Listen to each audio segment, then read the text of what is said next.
Nuk ju ze gjumi natën, mjeku zbulon çfarë do të thotë kjo për shëndetin tuaj. Mund të ketë një mori arsyesh përse nuk ju ze gjumi gjatë natës. Arsyet të cilat mund të fillojnë që nga problemet e stresit dhe mëtej. Këto shkëputje të gjumit në mes të natës gjithsecili në periudha të caktuara të jetës dhe zakonisht nuk janë shqetësuese.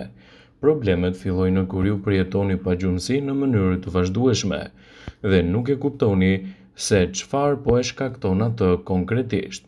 Para se të fillojmë, bëni një like videos dhe ju lutem klikoni subscribe, do të na ndihmonit shumë. Mungesa e gjumit përtej lodhjes së tepërt dhe mbi ngarkesës të trurit mund të bëhet shkak edhe për zhvillimin e një sër problemesh të organizmit, duke filluar që nga sëmundjet e ndryshme të cilat mund të krijojnë shqetësime të forta në shëndetin tuaj dhe krijimin e komplikacioneve konkrete. Këtu përmendim obezitetin, presionin e lartë të gjakut, gjithashtu edhe sëmundjet e zemrës, diabeti deri te humbja e jetës në mënyrë të pakontrollueshme. Nisur nga kjo në këtë video sipas Healthline do ju tregojmë disa nga arsyet pse vuani nga pagjumësia kronike dhe çfarë duhet të bëni në mënyrë që të keni një gjumë më të mirë, më të rehatshëm dhe pa ndërprerje në mbrëmje. Sipas ekspertëve, mosha është një nga faktorët kryesor pse personat vuajnë nga pagjumësia. Sipas mjekëve, mosha është faktori shumë ndikues kur flasim për pushimin më të mirë të trupit dhe të mendjes. Tek personat e moshuar, mund të vihet re, biologjia e tyre se ndryshon edhe me kalimin e viteve, duke u ngushtuar në kohë më të pakët, sidomos me kalimin e viteve në mënyrë të rregullt. Ekspertët citojnë se ndjekja e rregullave të duhur të gjumit mund të jetë një mënyrë shumë e mirë që të përmirësoni jetëgjatësinë dhe cilësinë e jetës suaj. Stili i jetesës është një nga arsyet kryesore pse ju mund të vuani nga shqetësimet e pagjumësisë. Një nga shkaqet kryesore të pagjumësisë është padyshim rregulli jo i duhur i jetesës. Konsumi i alkoolit pak përpara se të shtriheni për të fjetur mund të jetë shkatërrimtar i gjumit tuaj.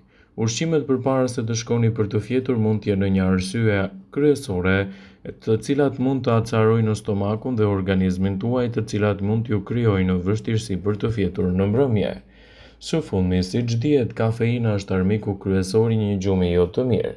Ekspertët thonë se ndryshimet e vogla, të cilat lidhen edhe me cilësinë e jetesës suaj, mund të jenë arsye të mirëfillta pse ju po vuani nga pagjumësia dhe duhet të ndërmerrni hapat kryesor për të përmirësuar cilësinë e gjumit tuaj. Medikamentet të cilat jeni duke i përdorur gjithashtu mund të jenë një arsye dhe një ndikues i drejtë për drejtë i cilësisë tuaj të gjumit. Në shumë raste, ilaçet që merrni për sëmundje të ndryshme, të cilat ju ka këshilluar mjeku, mund të luajnë një rol kryesor në krijimin e pagjumësisë. Kryesisht, disa lloje të ilaçeve që përdoren për trajtimin e tensionit të lartë të gjakut, astma dhe antidepresivët. Fokusimi i tyre mund të jetë përshpejtimi ose ngadalësimi i disa proceseve të organizmit, të cilat gjithsesi mund të ndikojnë në cilësinë tuaj të gjumit. Nëse jeni një person që përjetoni shpesh këto ndryshime pasi merrni medikamente, është më mirë të flisni me mjekun tuaj përkatës për të parë se cili është më i përshtatshëm në situatën tuaj për të evituar gjithashtu edhe problemet e pagjumësisë. Sëmundjet kronike mund të jenë një arsye nxitse e problemeve të cilësisë së dobët të gjumit. Sëmundjet kronike zakonisht që shfaqen edhe te moshat e vjetra kalojnë jetën edhe me probleme siç është edhe ndërprerja e gjumit.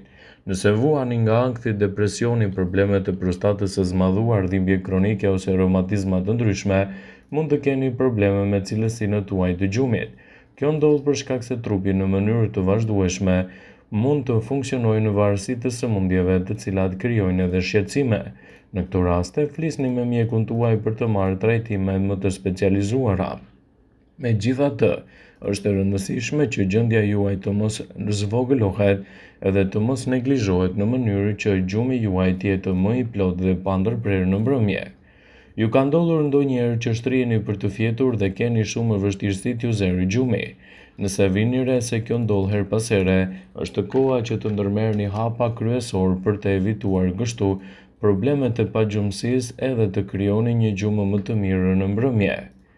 Ekspertët tregojnë se këto janë arsyet kryesore pse mund ta keni të vështirë të flini në mbrëmje dhe çfarë duhet të bëni për të evituar komplikacionet. Ankthi, një mendje që vrapon nuk mund të flejë. Vlerësohet se rreth 36% e çrregullimeve të gjumit shoqërohen gjithashtu me çrregullime të ankthit dhe mund të krijojnë vështirësi të flini në mbrëmje. Prandaj, nëse jeni një person që vuani nga ankthi, konsultoni me ekspertin. Depresioni. Studimet kanë treguar se 90% e njerëzve të diagnostifikuar me depresion ankohen për cilësinë e tyre të dobët të gjumit. Janë raportuar me pagjumësi kronike, narkolepsi, apne të gjumit. Gjithashtu, një tjetër arsye pse mund të vuani nga pagjumësia është pirja e kafeinës në sasi tepër të mëdha. Pirja e kafeinës në mbrëmje në sasi tepër të mëdha mund të ndikojë gjithashtu në cilësinë tuaj të gjumit dhe të krijojë edhe vështirësi të mëdha për të fjetur. Ndoshta është koha të ndërprisni kafeinën në orët e vona të mbasdites. Studimet kanë treguar gjithashtu se një filxhan kafe në 8 të mëngjesit mund të ndikojë në cilësinë tuaj të gjumit, jo në shumë mënyra. Rekomandohet që kafen e fundit të mos e pini më shumë se 6 orë përpara se të shkoni për të fjetur. Është mënyra më e mirë për të përmirësuar cilësinë tuaj të gjumit dhe për të evituar gjithashtu shkaqet që sjell pagjumësia kronike. Koha që qëndroni përpara një ekrani mund të ndikojë gjithashtu në cilësinë tuaj të gjumit. Drita blu e emetuar nga telefoni, tablet, laptop ose ekranet e televizorit në shtëpi mund të prodhojnë me vështirësi melatoninën, e cila mund të ndikojë dukshëm në cilësinë tuaj të gjumit dhe të krijojë vështirësi të tilla. Ekspertët tregojnë se duhet të reduktoni kohën që qëndroni përpara një pajisje teknologjike në mënyrë që të evitoni problemet e pagjumësisë dhe të siguroni një gjumë më të mirë në mbrëmje. Kjo është e vetmja mënyrë që mund të rregulloni ciklin tuaj të gjumit dhe të evitoni problemet që sjell pagjumësia kronike në dietën tuaj të përgjithshme. Ekspertët tregojnë se nëse jeni një person që vuani nga pagjumësia, duhet të rregulloni edhe ciklet tuaja të gjumit, por edhe të përmirësoni menunët tuaj ushqyese. Gjumi mjaftueshëm është i rëndësishëm për funksionet e sistemit imunitar, por edhe për gjendjen tuaj shpirtërore. Sidoqoftë më shumë se 1/3 e të rriturve nuk bëjnë gjumë mjaftueshëm dhe e kanë atë me vështirësi në mbrëmje. Nëse bëni pjesë në këtë kategori të personave, atëherë ka ardhur koha të ndërmerrni hapa kryesor për të përmirësuar cilësinë tuaj të gjumit dhe të evitoni gjithashtu edhe problematikat që lidhen me të. Ne mund t'ju ofrojmë disa zgjidhje dietike të cilat mund t'ju ndihmojnë për një gjumë më të mirë në mbrëmje dhe të evitoni problemet që sjell pagjumësia. Për të ndihmuar të flini si duhet të përmirësoni dietën tuaj ushqyese. Sipas Sleep Speaker, në këtë video do të rendisim disa nga ushqimet më të mira, të cilat ju ndihmojnë për një gjumë më të mirë dhe më të qetë në mbrëmje. Fiqtë. Fiqtë janë të pasur me kalium, magnez, kalcium dhe hekur. Ato mund të shtypin dëshirën për ëmbëlsira dhe ju bëjnë të ndiheni të ngopur gjatë ditës dhe në mbrëmje akoma dhe më të përgjumur. Shalqini. 2 pjesë të shalqinit në ditë mund të hidratojnë trupin tuaj si duhet dhe të eliminojnë gjithashtu ndjenjën e urisë. Fistikët. Fistikët përmbajnë nivele të mira të proteinave, vitaminave B6 dhe magnezit. Të gjitha këto do të kontribojnë në një gjumë më të mirë dhe më të rehatshëm në mbrëmje. Kumullat e thata. Vitamina B6, kalciumi dhe magnezi që gjenden te kumullat e thata do të ndihmojnë gjithashtu edhe në prodhimin e melatoninës. Hajeni ato të paktën 30 minuta përpara se të shkoni për të fjetur për një gjumë më cilësore në mbrëmje dhe një lehtësi më të mirë të tij. Çajrat bimor janë një ndihmë shumë e mirë për cilësinë tuaj të gjumit. Çajrat bimor janë të shkëlqyer për gjumin cilësor, veçanërisht çaji kamomilit, i cili qetëson sistemin tuaj nervor. Bollguri. Mund të jetë një mëngjes shumë i mirë për të nisur ditën me bollgur.